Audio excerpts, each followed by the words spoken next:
I bet there's a special cauldron in hell for you in hell, and I hope you boil in it forever.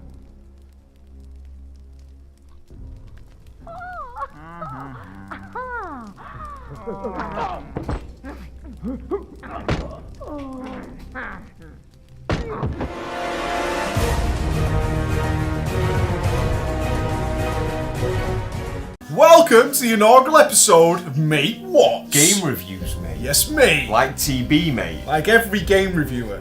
Ever. So many. Fair enough, fair enough. So what are you playing then? I am going to be kicking us off with a game called Beholder by Warm Lamp Games. Sounds ominous. It looks really fun. I get to be a landlord in a fascist dictatorship and bully and spy on people. According to the Steam thing, I haven't played it yet, so... That's literally an E version of what you do now. Let's go. Select character.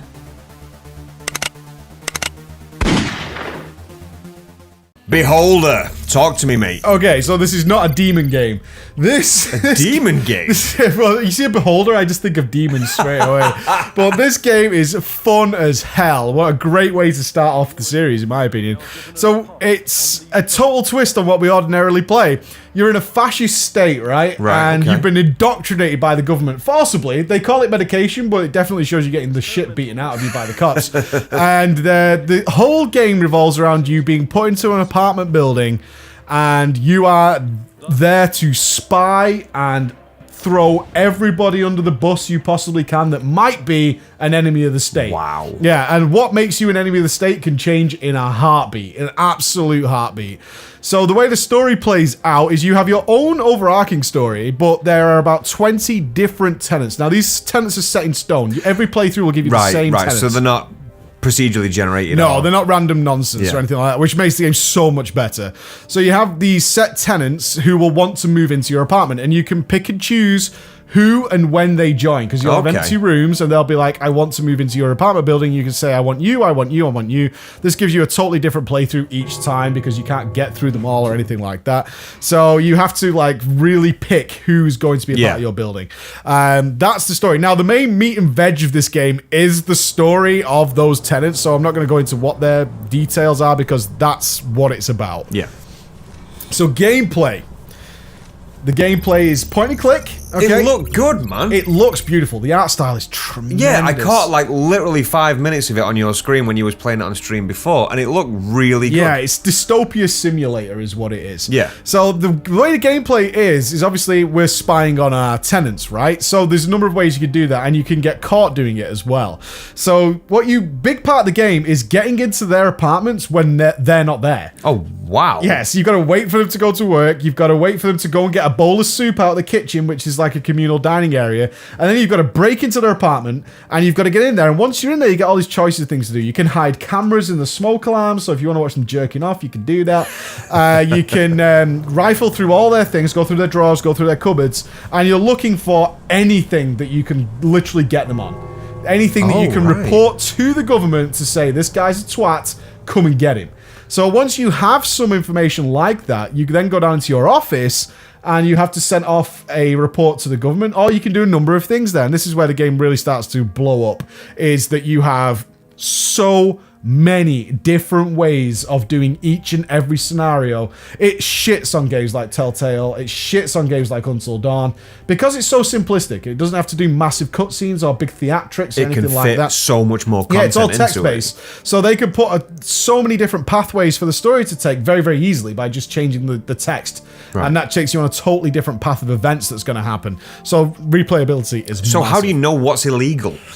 So you'll start off with basic stuff like at the start of the game, like propaganda's legal, standing in a fascist state. But every couple of days, the government's going to create a new law. You got to remember, society is collapsing around you while this is going on. So it'll start off with propaganda's illegal, and then pretty quickly things like apples are illegal, right? What? Yeah, it's fucking crazy. Like apples are illegal.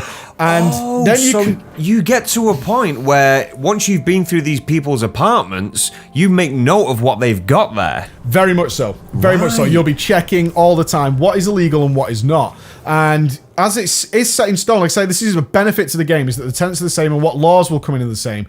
Because there are so many things to do in this game. It's not set. It's it's a case of you need to kind of know what's going to happen in order to be able to manipulate the game to reach the more difficult objectives. Okay. There are some really hard objectives in this game to me. Really, really hard. And if you don't do them, you get fucked. So as much as you can continue playing the game, there are certain points where you are just fucked. Absolutely fucked. How fucked? Can you die? You can die, you can... There's a landlord? Again, it's spoilers. I don't want to go into it too much, but yes, you can die, and many, many other things can happen to you, which are awful. Really bad, where you'll just be like, okay, I'm restarting the game. Right? That's what it is. It's a natural endpoint. It's like, I need to restart the game at this point, which is tremendous. That's the way it should be. And it makes the game so much better that it's not trying to procedurally generate nonsense. But that sounds good in terms of when things do start to decline, you can either see it falling down around you, or it could just be an instant, like you say. Yeah, and you can continue on. It's not going to stop you playing. Yeah. It's not going to stop you playing. Even if you die, it's going to put you back to before you made the choice that made you die and allow you to continue. That's cool. So you kind of learn from your mistakes that way. Yeah. And also, the overall, not everything's going to end in your death. A lot of times you'll just be continuing to play the game, but you know you made mistakes and you took note of where it went wrong, and maybe you can fix that next time. Right, But simultaneously thinking, how can I meet this other objective, which I was so far away from this time? So you will have time constraints. People will be saying that certain things are going to happen over a set period of time. Can you deal with that? And also, your tenants aren't there to live there forever. That some of them are only there for 2 days. Some of them are only there for 2 weeks. So you have to work in how you're going to manipulate that to your advantage. The big overarching gameplay theme is manipulating things to your advantage.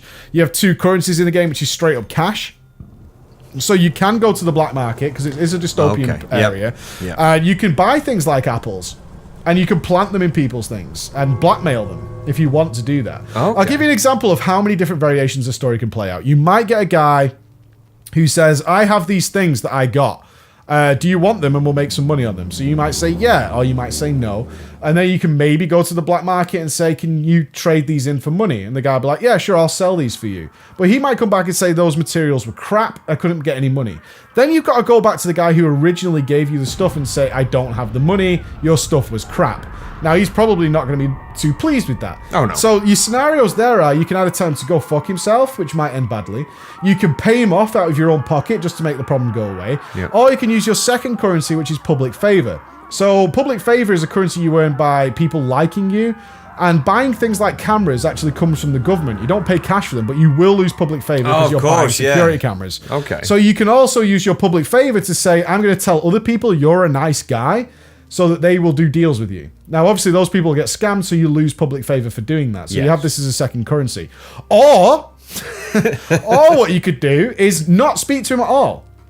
So you'll have a quest marker over his head like you've seen in many, many games.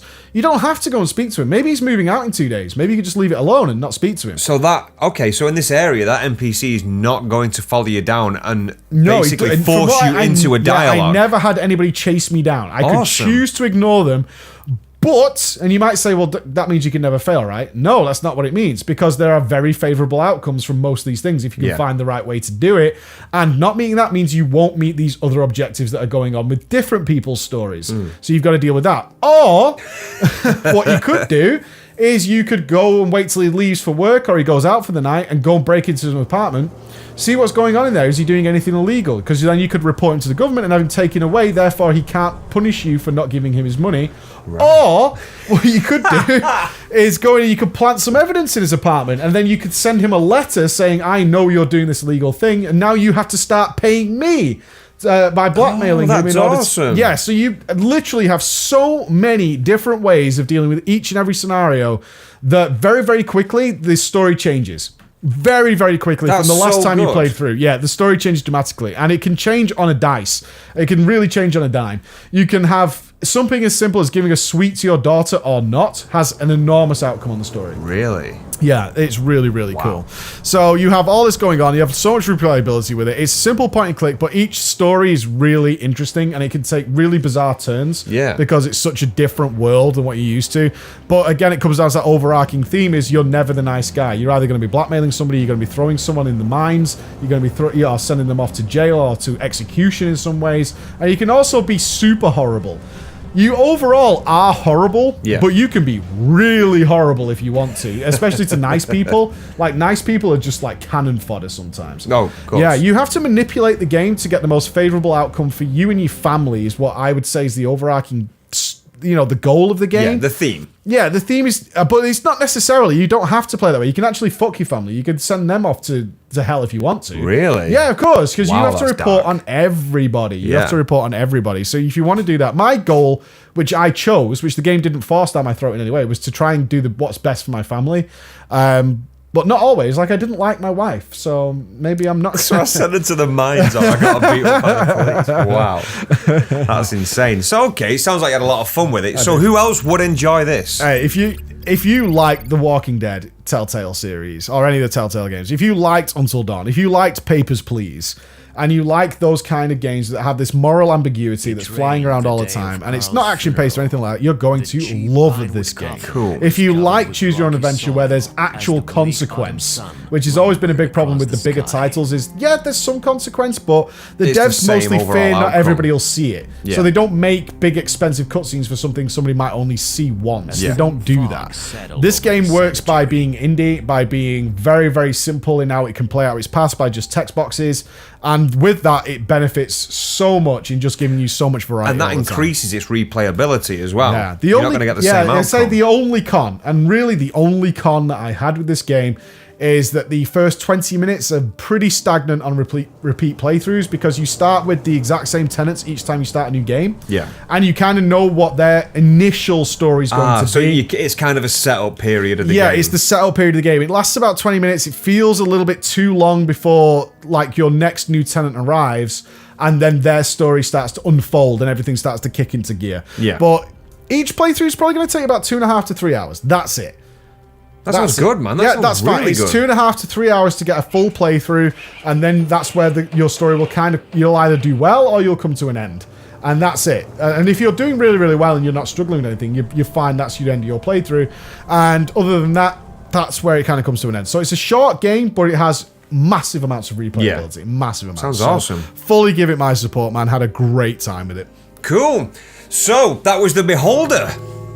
That was The Beholder. Very, very cool. Enjoy it. You look like you had a lot of fun with it. I can't wait to play more of it. I wanted to stay all day and just stream multiple playthroughs. That's a rarity that you've ever said that. Yeah, I actually do really want to play it again. Man. That was a really cool way to start a show. Cool. Anyway, I would say here, click our previous video, but there isn't one, so you can't. What you can do is check the VOD on Twitch if you want to see the entire playthrough, if you're not thinking of buying it. It's €8 or £6 on Steam. Super cheap for what you get for it. And also following this are going to be highlights. If you're not going to buy it, you can watch some of the highlights that we had on our stream playthrough. Alright guys, thank you so much for watching. Bye-bye. Oh, apartment 2. Let's see this now. So we have to get some new people in. Move in. Oh, we get to pick. Alright, who do we want, stream? So we've got Aloysius Spack, a famous cardiosurgeon looking for a long-term rental, guaranteed to be a decent tenant. Jones Papendo will rent a cuddy for a couple of weeks. Oh, those are the two we've got. It's pretty 50-50. I'm going to go with the doctor's got a dark secret. That's what I think's going on. I'm guessing. So we're going to go with the doctor. Let's talk to the new guy, the doctor. Is he getting on the bus? He is. Hello. Meet. Now introduce yourself. I'm Carl the landlord. I'm honoured. Dr. Aloysius Spack, a physician. You must have heard about me. The entire city did. Oh, God. I've never heard of you. Nope, don't know who you are. Really? Did you just get here? What are you famous for? I'm not one to pat myself on the back, yet this is our first ever interaction. I was just doing my duty. But let me know if you need anything. Oh, what problems could I possibly have? Nothing. You're very busy. Oh, he's got a quest! Look, Aloysius has got a quest for us. Let's go see what he wants. Hello. Aloysius Solitude. Do you want to talk? I have a request, a very private one.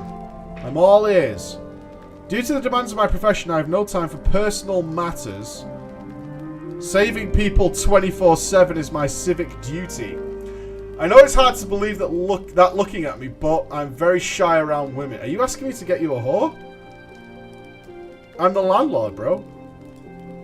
I confused and blushing, and every inch of my extremely gifted self is sweating profusely. Ladies, what do you think? You may pour with sweat constantly, but... But... Just say, girls, he's a prize man, he's a doctor and all that. You know what I mean? You into it? You just have to be a bit soggy for the remainder of your life. The Ministry of Truth has noticed a rising interest... Okay, we did that. Young, pretty, socially active girl would like to meet a well-to-do man for a serious relationship. Call this number. Okay. Interesting. Oh, now we can call the woman. Let's do that. Yes. Oh, my name is Carl. I'm calling about your ad. Interesting. Tell me about yourself. Oh, no. That's for a friend of mine. He's a bit shy, so I'm helping him in a private matter. Are you ready to meet a great doctor? A doctor? What's his name? Accept a private call. Hello, Carl? It's Clara. You called me a couple of hours ago. I agreed to meet your doctor. Give him my number and the secret word... strawberries and cream. I found a girlfriend for you. Who is she? The girl from the ad. I can't wait to... She's gonna murder him though, right? Yo. What happened? Here we go. What happened? Clara, the woman you introduced me to, is wonderful. Can she move in with me? After one date, bro? Martha is sick, and we have no medicine at home. Can you find some aspirin for our girl? So we know the doctor's got aspirin. Oh, there's Carla, by the way. She's arrived. Right, this is interesting. So we know the doctor's got aspirin. Do you think he's going to deny us and say he hasn't got any? Because we know he has. Right, we need to go speak to the doctor. There's Carla. Clara Jacques. Oh, she's French. French boys. Is she going to immediately commit a crime? That would be hype. Right, let's ask about the aspirin. Do you have any spare aspirin? Why does everyone like these pills? Can you obtain these medications? It breaks my heart to say... We know he has it. But I have no right to prescribe or receive medication. You have to go to the hospital or trade with those who don't need it.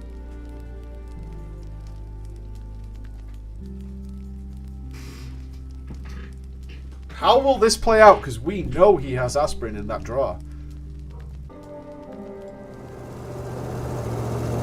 Looks like the stamp collection's gone. Bastard.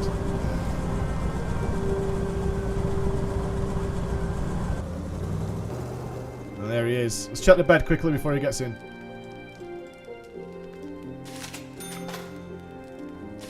He's a liar. Claims to be a... Oh. Oh. Is he not a doctor?